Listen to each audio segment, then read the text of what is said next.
Welcome to the I Love Wine and Dogs podcast, created, produced, and hosted by Heidi Hubner, with engineering and production by Timothy Coleman. This show was created to celebrate good wine, amazing pets, and people from around the world who are doing great things in their local communities.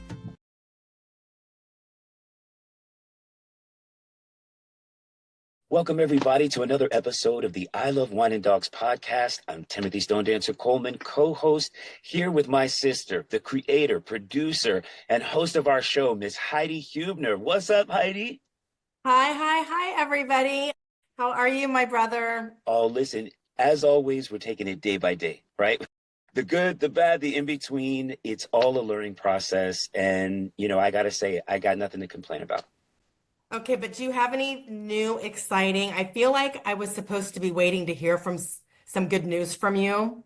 Listen, I am always waiting to hear good news from heaven and beyond. Yeah, so I'm still, auditioning. I'm still, doing all those things. But I got to say, one of the coolest things that's been happening are the posts for this show.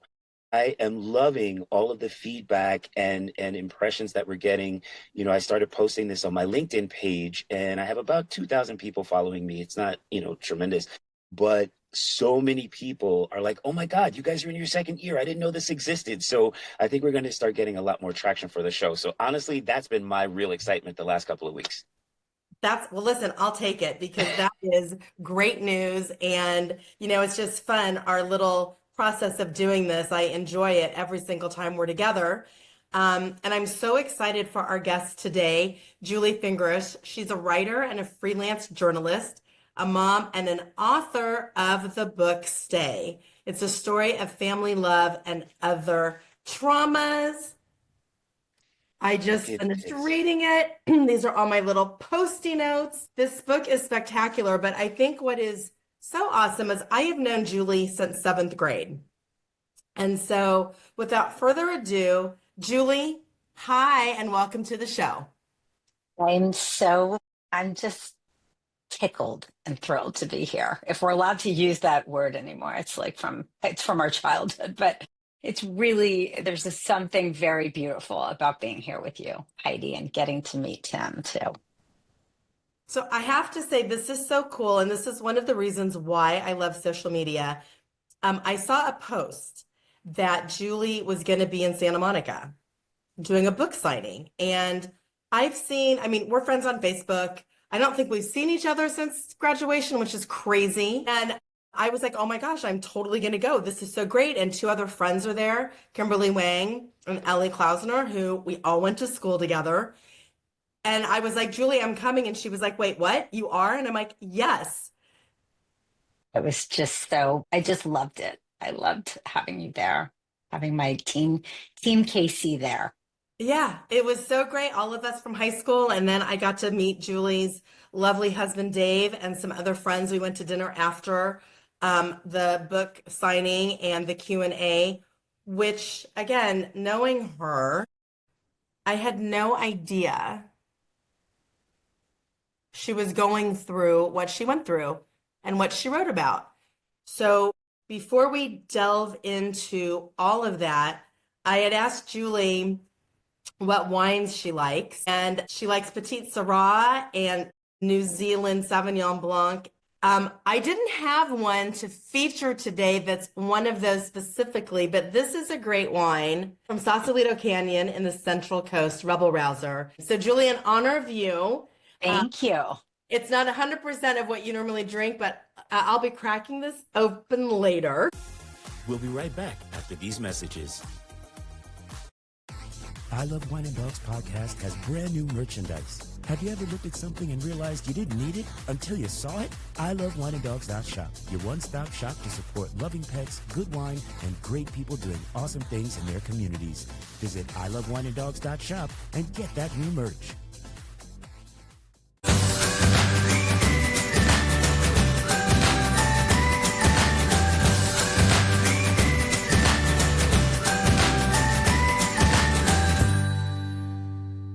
Wherever you live, go to your local shelter or work with your local rescue group to bring in your new forever loving baby if you're ready. Remember, you got to make sure you're ready for this commitment, but you can foster, you can volunteer. There are so many other ways that you can give back and help your fellow community in the pet world.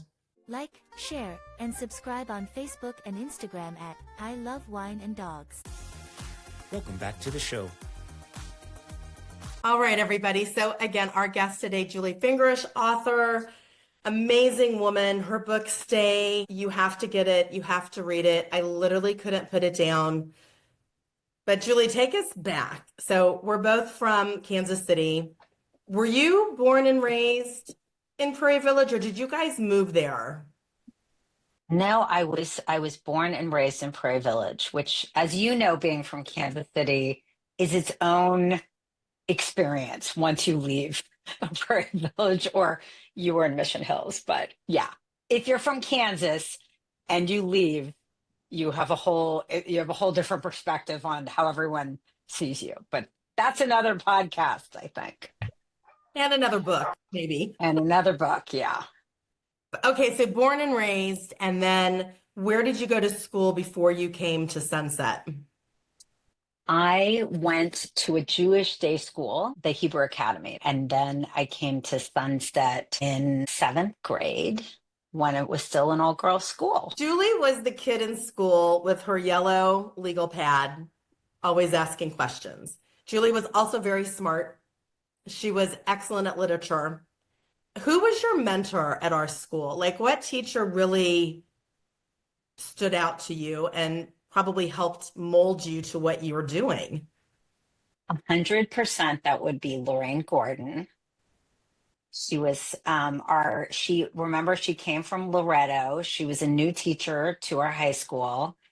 She was very pretty. We were all kind of like gaga over her, the girls and boys who came for, the co-ed classes once in a while. And yeah, she was just, you remember her. She was tough. She was Loved tough, her. so smart.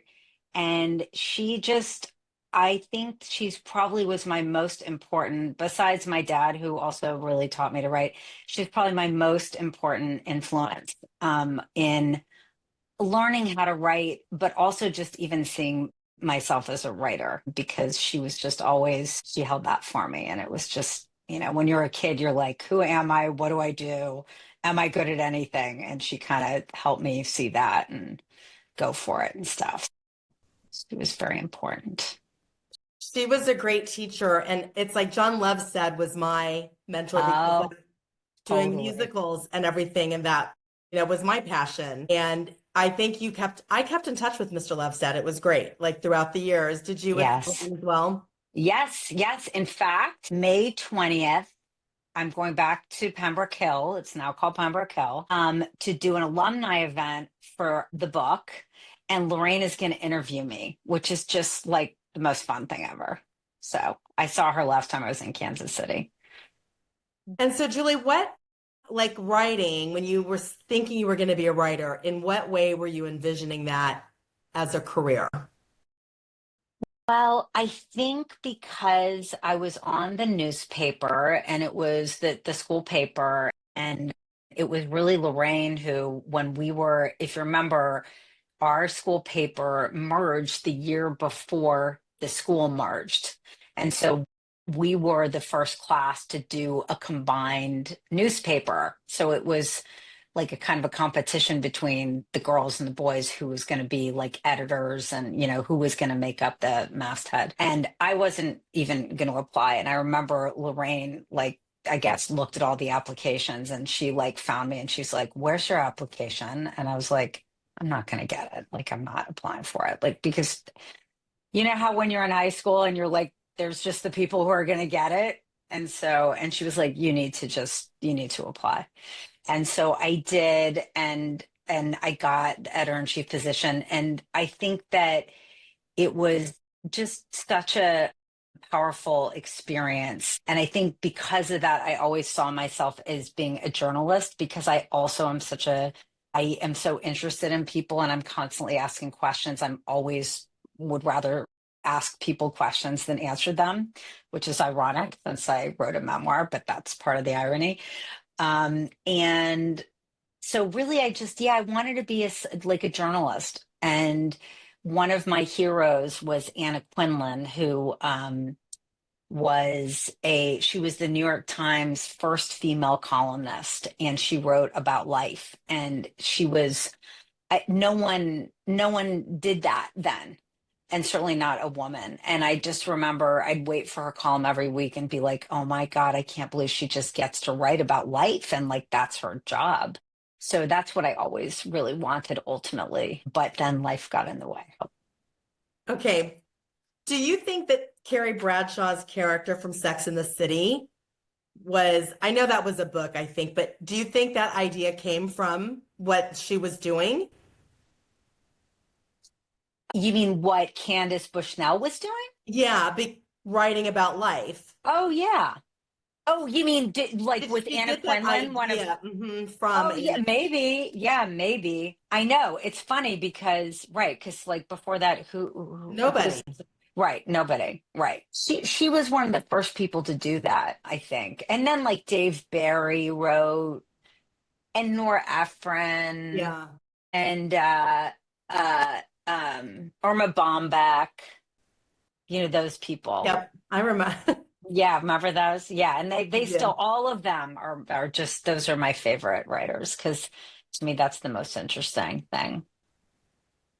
Listen, I'm creative in a few different ways. Writing, especially when it's more like song lyrics or poetry, that area is more where I am. I haven't sat down to tackle something as huge as a memoir or a book or a novel, like something of that nature. But yeah, writing in that way is good for me. I think everybody has at least one gift, even if you're blessed with multiple other talents. And so, that's something that I do here in New York and in working in the community is just getting people to find what that gift is and to Yeah. nurture it out of themselves. And so, my question would be, as a writer, what would you say to a young writer? We find our purpose at different ages, right? Like there are people Very, that what, did, that's a very profound statement. You're right. right? So, I mean, it doesn't matter Yeah. what age you are. To a person who is fresh to writing, let me say that. What is like the core piece of advice that you would give to them as they begin to formulate that initial idea?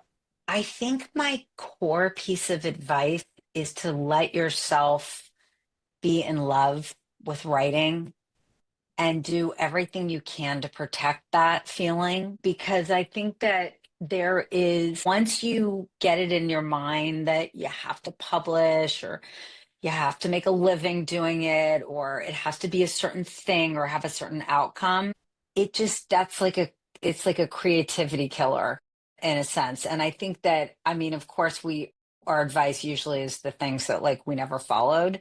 I think for me, it just right off the bat was like, and it's also just my nature was just very much like it has to be great all the time. And, which makes it really not very fun. So to me, like the people I envy most as writers are the people who are still delighting in the actual process of it. And if you're lucky enough to do it not as a living, that's probably the best way to do it, because I think that if you're writing to make a living and pay your bills, I think there's a conflict between like commerce and creativity. It's really hard to have both things happen. So I don't know if you feel that way about songwriting, or I if mean, it that's if it really powerful. I think what you just said applies to every creative craft, right? Yeah, And probably what's, right. yeah, I mean, I think for me with songwriting, I got lucky in my case because, it could be a napkin, it could be a paper towel, it could be the back of a grocery bag, it could be, you know what I'm saying? Like if inspiration hits me, I'm just I like love jotting it that. down. And so I have a gigantic binder where like napkins are inside of a piece of plastic and whatever, Seriously? and I keep all those original things. I love So that. as music comes across the table and someone needs like melodies or lyrics or whatever, I can find the song that I wrote, and even if it might just be lyrics, it's still a song to me. That fits the vibe of what I'm hearing in the music that they've created. So that's what keeps it fun for me, is that I'm That's so always cool. vibing off of like where is somebody coming from or what is the story that we're telling. And that's what keeps it in truth. And so I'm able to just tell the truth in small little portions a million different times. I love that. And I think songwriting has got to be, that's just like such an elusive art to me. And I wish I understood how to do it. I just think that's a whole different thing, you know? It's funny because that's how I feel about writing a book, and that's exactly how I feel about choreographing something. I It's was like going it to seems say, too, right? Well, I yeah. guess that's the point is we all have, because Heidi, like if someone told me I had to make up a dance, that would be a sad thing for whoever had to watch. So, And Heidi has, I mean, like her job was always so crazy as like our dance captain and co-choreographer, like because oh she had to keep all the chickens moving together. You know what I'm saying? It's like, God, I wish I could have seen that. Thank you. Thank you. All right. Well, listen, we have another commercial, so stay tuned. We'll be back with more from our guest, Julie Fingersh. We'll be right back after these messages. I love wineanddogs.shop, your one-stop shop to support loving pets, good wine, and great people doing awesome things in their communities. From school classrooms to living rooms across New York City, our mission is to amplify untold stories and create space for healing, leadership, and transformation, one voice at a time. Welcome to the Art of Storytelling, a media education initiative that empowers individuals to find their voice, craft their narrative, and share their truth through the power of podcasting and digital storytelling. Reach out to us today at Coleman Global. Welcome back to the show. We just have to delve into the book. And again, it's called Stay. And it's amazing. And I have questions, but Julie, this came about because share. My background was in journalism. Never expected to ever. I mean, if you had said, what is the least likely thing you would ever write? It would for sure be, well, maybe right behind like a textbook about math or history, it would be a memoir. I don't really like talking about myself. And I'm also a very private person. I was raised in a family where we just really held privacy as a very sacred value. But it came about because I think I learned, it took many decades to realize that for me, and I speak for myself and not necessarily my parents and my older brother, keeping our privacy kind of airtight in terms of what happened in our family ended up being a really damaging thing for me. And it came about really initially weirdly because our daughter was in high school and we have two children. My husband and I have two children, and she was a senior in high school, and our son was a couple years behind her. And I was looking at the empty nest in front of me, and I was thinking I had given up my career 30 years before in writing. I never really understood why. I think at the time, it was like, oh, I'll just go back after I have kids, and it'll be better for our family if I was the primary caretaker, since as a writer, you earn like 10 cents. So it was like childcare would have been much more expensive than what I could earn. And then I never did go back. And as I looked at the empty nest, it was, and juxtaposed with the fact that our daughter was, as a senior in high school, reminded me so much of myself. I was so ambitious. I was just so gung ho to like go out in the world and become a great writer and an important writer. And then my brother got kind of withdrew into a depression at the time we thought was just kind of a phase. And our family my brother's life started to unravel. And as the middle child, as the only girl, I think it was just an instinct and we were very close, to be there for him. And I think that became kind of like my main job in my own mind. And so when our daughter was a senior in high school, I never connected those things, but I had this like very terrible feeling of envy for our daughter, who I adore. And as a parent, like that's just, you don't feel jealous of your kids, just you don't. And it was like it kind of came up on me, and I knew that it was kind of a canary in the coal mine for something else, and I really at the time didn't understand it. So it came about because I decided that I had to get back to writing. I had to try to get back to writing as a way to sort of like figure out what my next chapter was going to be. And then life kind of happened. And if you read the book, then you find out that, like, just as I started kind of getting started again with going back to journalism, our daughter got sick. And it started to connect in my kind of psyche with that feeling of helplessness when someone you love is sick, and how difficult it is to watch them struggle, to not think you're the one who's going to like be the one to save them.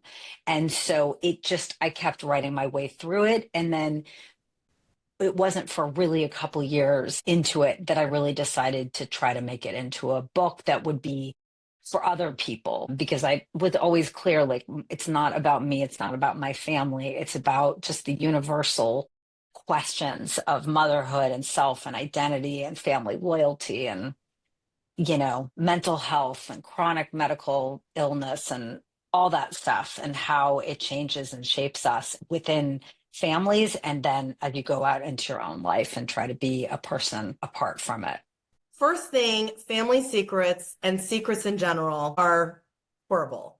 And we've all been there. You and I briefly talked, and I don't know if things have changed because of social media, where people maybe air too much. For us, it wasn't really like, oh, it's a secret. It was like, my brother wasn't doing well. Why would we air our dirty laundry? Why would we expose him? And then when he got better, everyone would know where he'd been. In retrospect, it creates so much baggage and negativity to feel like you have to hide, and you end up kind of living a double life on some level. Or I did. I think one of the things I've learned writing this book and kind of processing all of it is that you don't necessarily realize like how much of it's like I write about this thing called a blueprint. You don't really realize how much of a blueprint or an imprint your past makes on your future and how that shapes you. I mean, I know that for me, it just ended up being like it was, I never connected those really until much later in life. Another interesting thing, I remember one time my mom said to me, she goes, I really wanted to be a costume designer, but that didn't happen when I was touring during shows. And I was like, but just go be one. Like, come on, you can just go be one. And like, when I think about that, it makes me sad, because she lived, I know, vicariously through me doing my shows and my life. She did. And was proud of me, but I am sure there was a jealousy and a sadness where, yeah. And that makes me sad. So of course I'm the opposite. I'm like FOMO. I'm like Stephen will say, you don't have to do everything. And I'm like, yes, I do. I'm not going to, I take it to the full extent of right. saying yes to everything. It's funny though, because I think that those feelings, those sort of forbidden feelings, I mean, your mom lived at a time where there wasn't a lot of opportunity or example for that. But Right. it's just like like your soul kind of sends signals up, and they come through as if it's depression or paralysis or anxiety or whatever, jealousy or whatever it is. And it's like, they're just signs. But the question is, are you going to pay attention to them? And I think that once you start, and what I found in writing this book is it was just like it was eerie that once I committed to doing that work, it just everything unfolded and like the knowledge, the revelations of it, like what connected with what. And then it just sort of like illuminated a path forward that I don't know if I would have seen had I not written. Then let's talk about signs, the dragonfly. Yeah.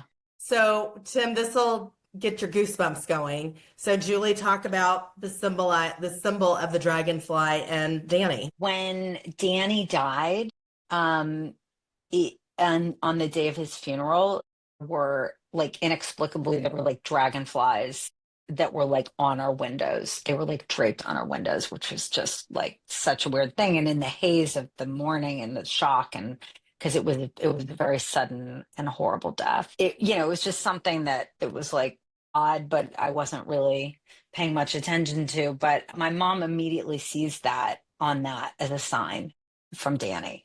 And at the time, I was kind of like, Mom, I'm so happy that you can feel that way. And and over time, though, what I found was that every so often when I was thinking about him, a dragonfly would come up. And so throughout the book, I just talk about that. Like, it got to be, it came to a point where it was like, you just couldn't explain it away because it was like, for instance, there was one time when our daughter had to go when she has ulcerative colitis, which is a chronic bowel disease, which is not a pretty disease. It's something that people don't talk about. It's another secret in many families.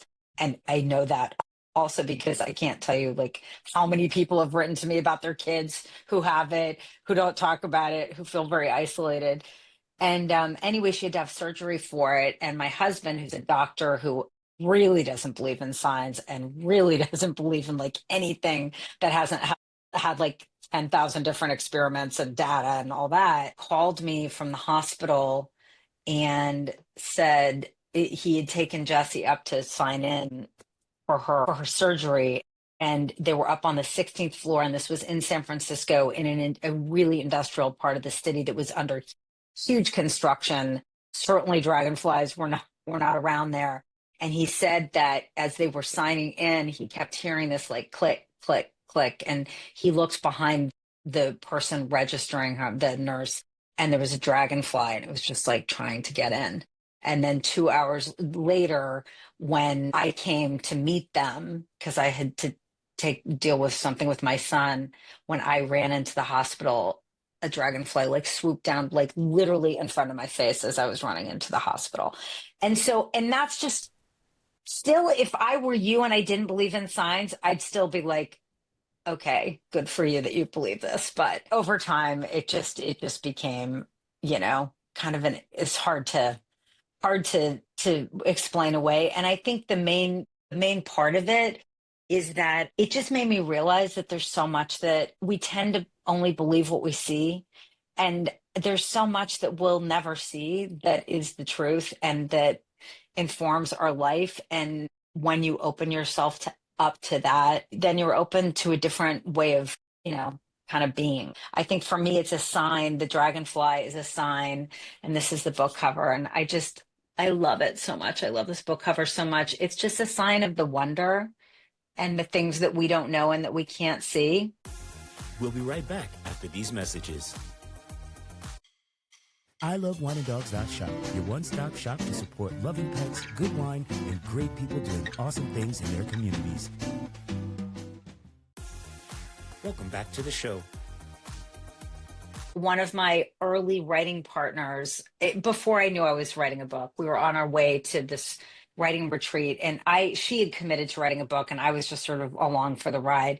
And she was like, I didn't really know her well, and she said, Julie, I had a dream about your book cover. And I was like, don't be talking about a book cover. Like I have not written for 30 years. I am not writing a book. Like, I'm coming with you. I really don't have faith that I could do it. So, and she was like, no, it was just clear as day. It was a white cover and a blue dragonfly. And I see it. And I was like, okay, but let's just not talk about it. And we arrived at the hotel to check in, and behind the receptionist was a painting of a dragonfly that looked just like this behind her desk.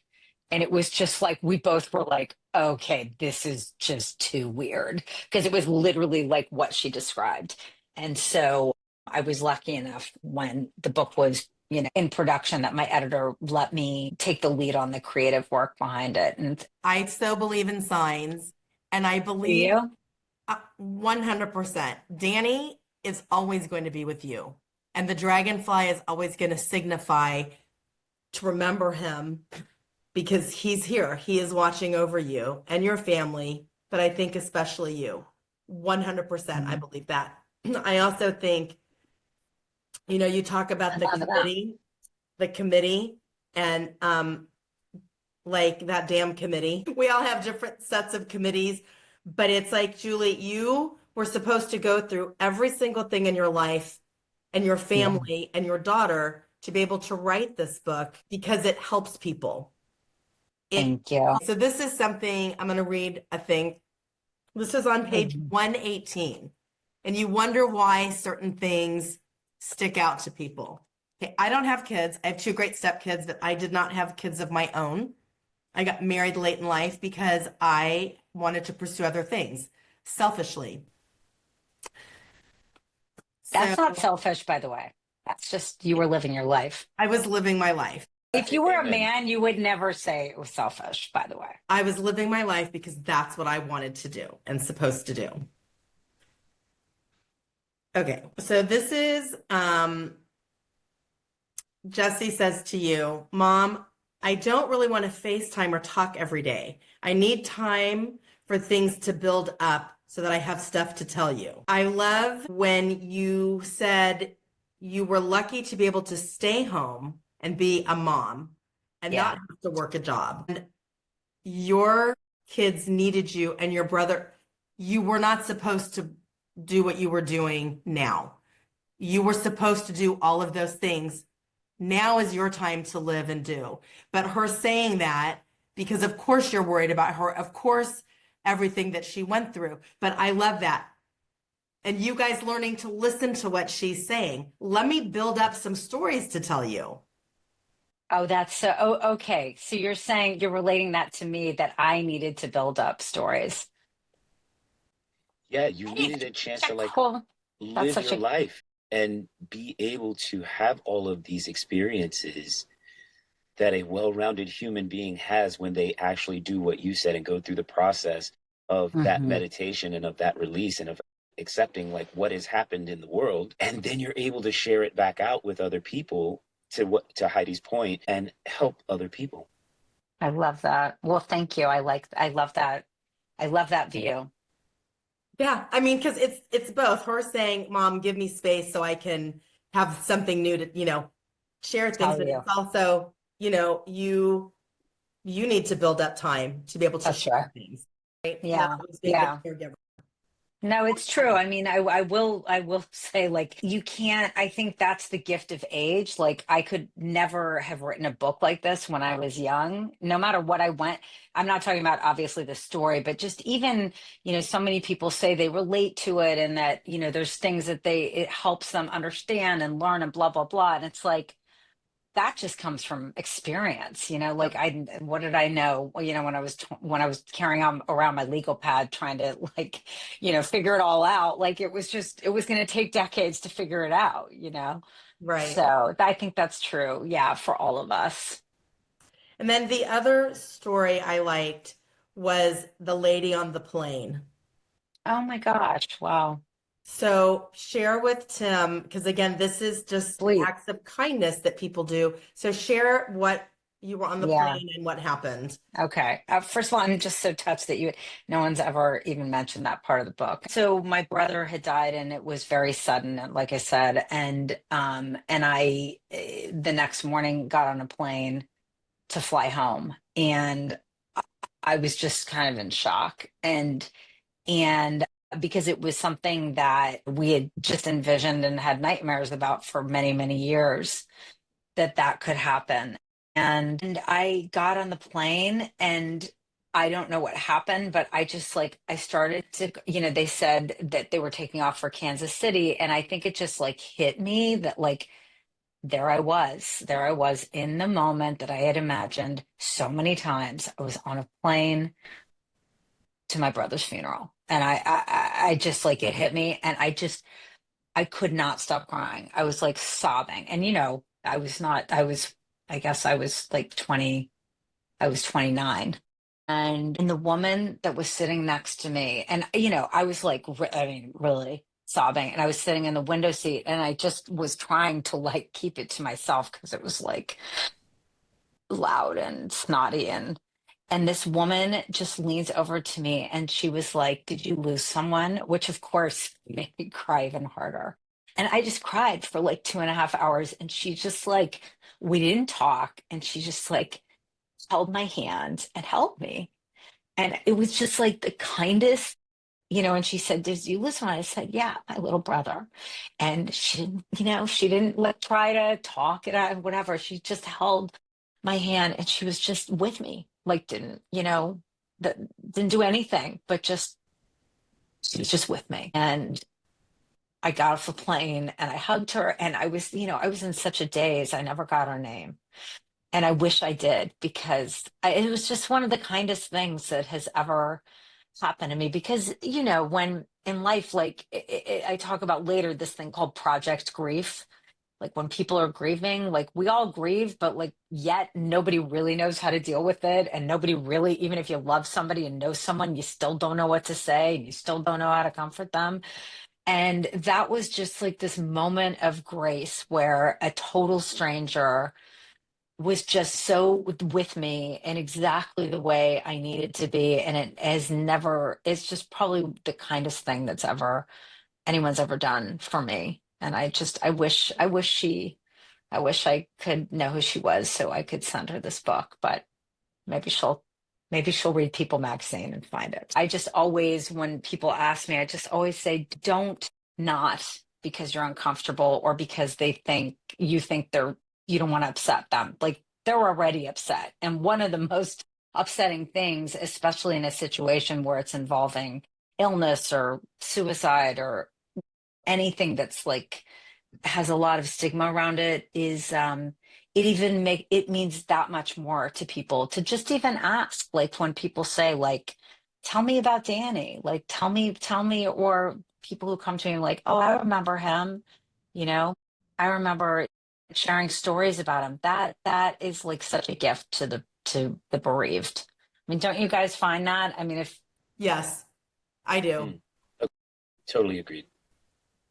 I do. Yeah. Thanks for sharing that. I'm just going to walk with you. I'm just going to walk with you. I like that. isn't that great? Julie, what's Jesse doing now? Is a second year law student at Emory, and she's one of probably like 9 people in her class who's going to be dedicating her life to, instead of corporate law and making the big bucks, she wants to do what's called prosecutorial reform, which is reforming the justice system to be more to fair, especially to the Black community. And it's what they call restorative justice, where instead of incarcerating you teach and you rehabilitate and you restore them and sort of compensate for all they've not been given, that most, like many of the rest of us, have had without you know thinking twice about it. So that's what she's doing. She's such a good person and she's such a strong person, and she's, I find that whole generation, all of her friends too, they're basically like, guys, you totally wrecked the world. So now we have to fix it. So Totally. right? Like unlike us, we were like, did we care about the world? Like, did we know any? I mean, I was not reading the papers at that. I was clueless about politics.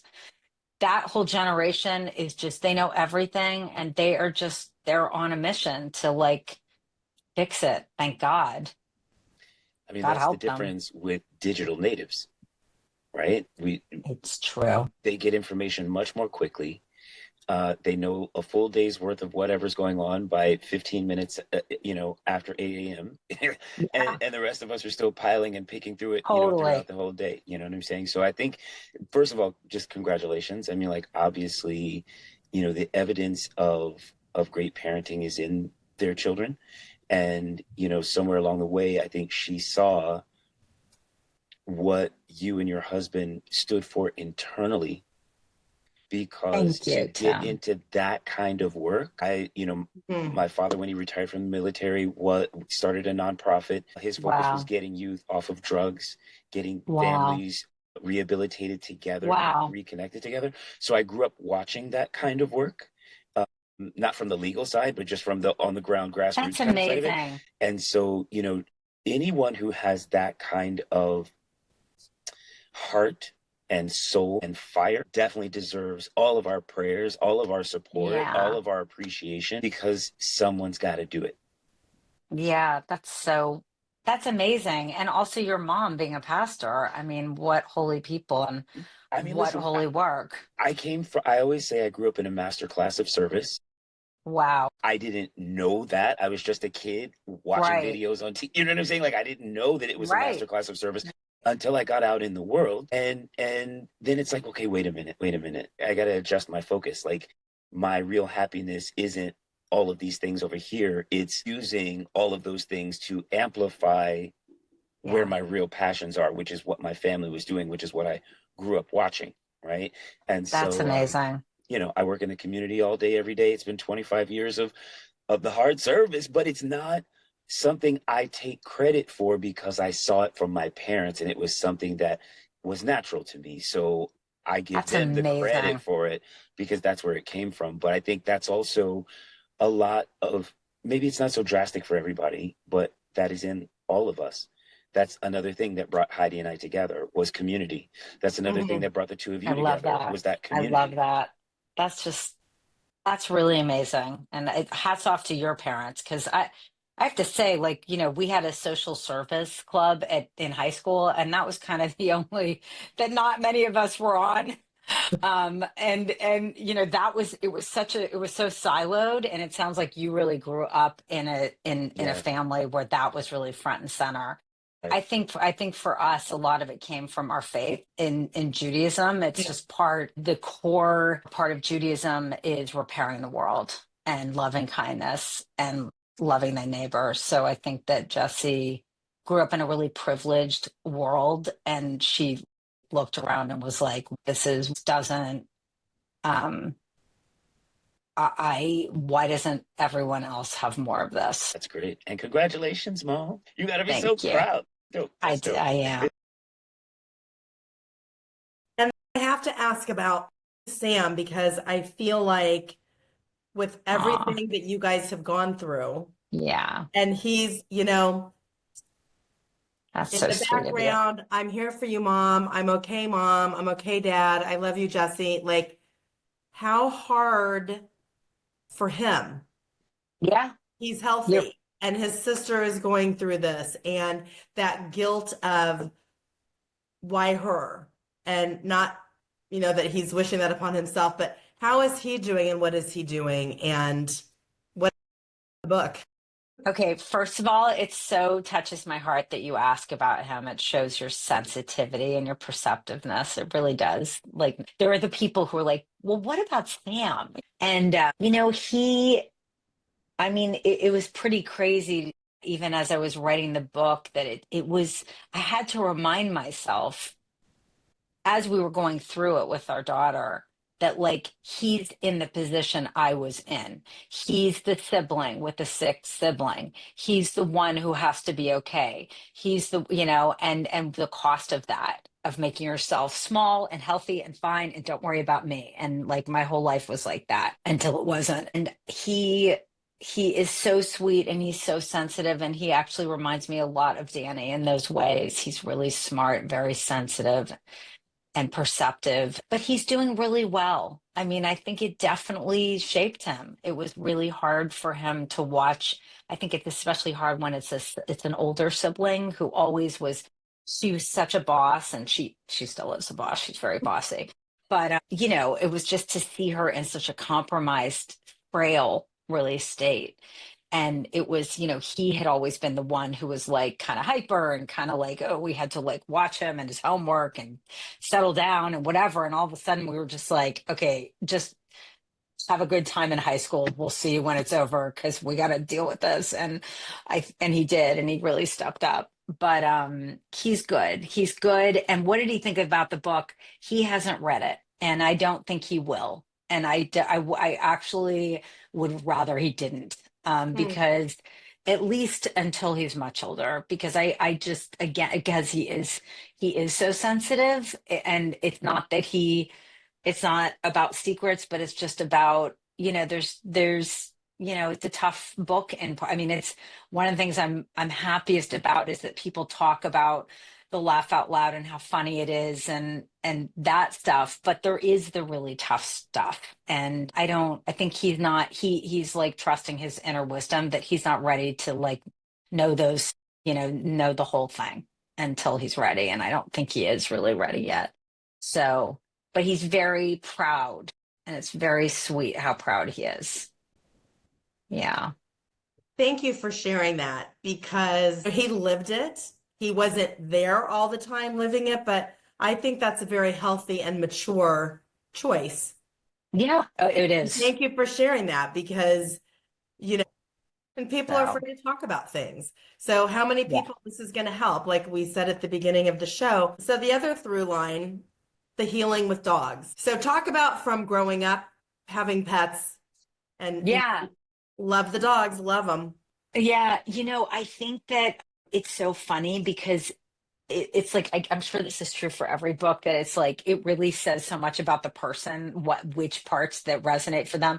And one like really funny thing that happened was that the cantor from our temple read the book, and he's a cantor, he's like a holy man, but he texted me and he was like, you know I was all right until the dog had to die. I mean, did you have to throw that in right at the end? And I just thought that was just so funny because it wasn't about my brother. It wasn't about me. It wasn't about like the layers of meaning. It was about the dog. And of course it's because he is an older dog and he's like dreading that day. So yeah, we've always had dogs. I don't know if you remember our dogs. We always had Great Danes, huge dogs. Yeah. And also Brittany's, which are hunting dogs and like kind of medium-sized dogs. And, they just were like our joy and our solace. And, it's just like your anchor in the storm when you come home from school and life is terrible, but your dog loves you and all that. And I think yeah, I think it was I really wanted to make our dogs kind of characters in the story, which I did, because they really are characters in our lives. And we have these really private languages with them. Each of us has our own relationship. They heal different parts of us. We relate to them differently. And, for this story, first we had Scotch, who I describe as like, he's sort of like our emotionally distant Brittany. He's like that bad boyfriend that you're like addicted to because he's mean to you, but you love him. He's so beautiful, but he's mean. He ignores you. That's Scotch. And he just basically would like look it off into the middle distance and, walk away and struggle away from us. And it didn't matter because it made us love him more. And then when Jessie got really sick and things were very, she was facing a very tough summer of surgeries, we just decided like, we got to get another dog. We need something new and joyous in this house. And so we got Scarlett, who was just, she literally, I feel like it's magical what she did to our family. It was like it was such a dark summer in so many ways, didn't know how it was going to end. And she just brought so much laughter and love and light and still does. Yeah. And it's like, you just know that, they only have a lifespan. But then what's amazing is you find love in your heart for the next one. And now the Scotch did die and it was devastating. I still miss him like crazy, but we have Luca, who I think I showed you a picture of. And he's just like the funniest, goofiest, most not like our other dog. He's just like the neediest.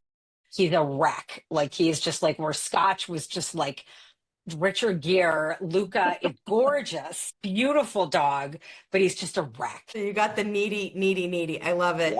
Yeah. I love what you said, which is so true. Like our languages that we have with our dogs. Like I lost Chance and Chubbs this last year. I'm so sorry. I was like, my heart still, I'm like, I would just look at Chance and I would go, and he knew that was like, we're leaving to go to work. I would just, and in the morning he'd wait, where's the look? We'll be right back after these messages.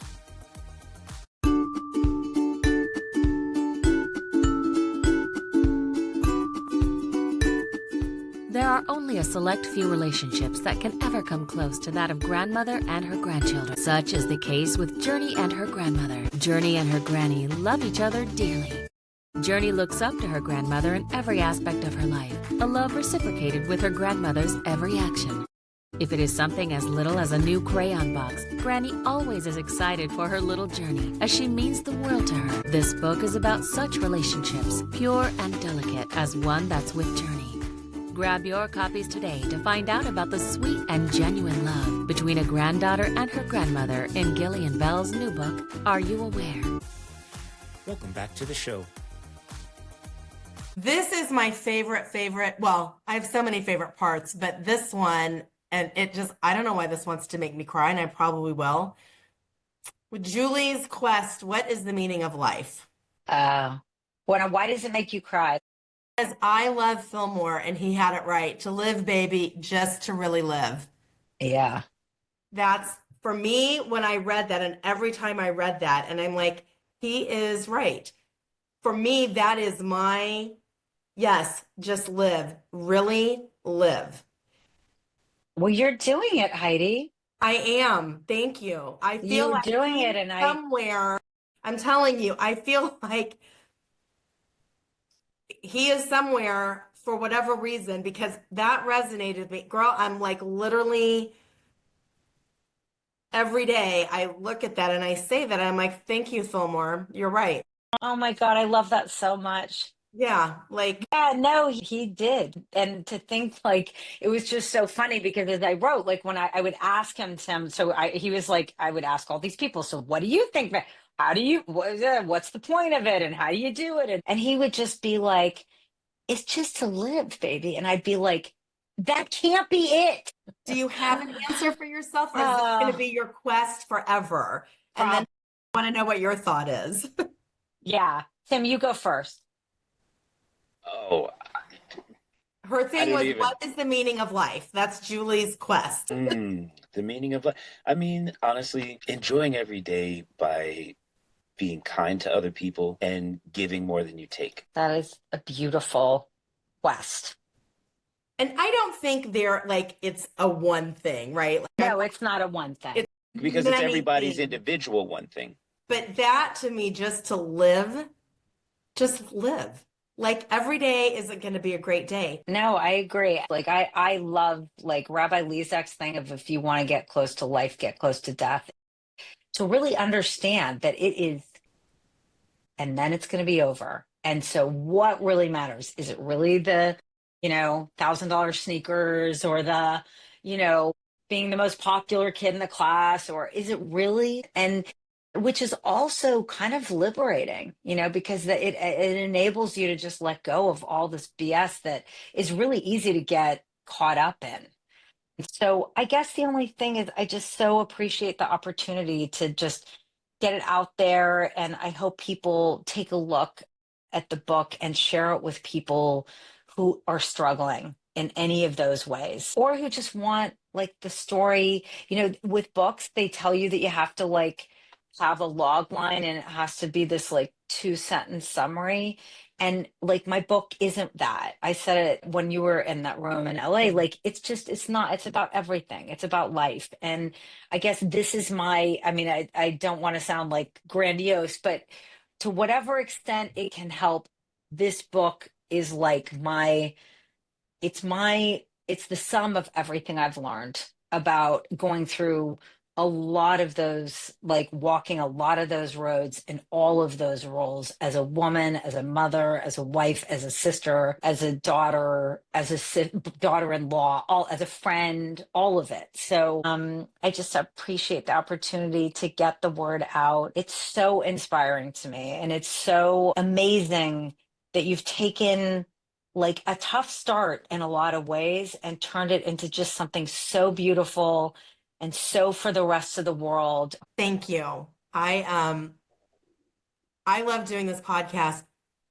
because, like I said, we wanted to talk about great people doing good things and Yeah. people who, we love dogs, we love wine, but just bringing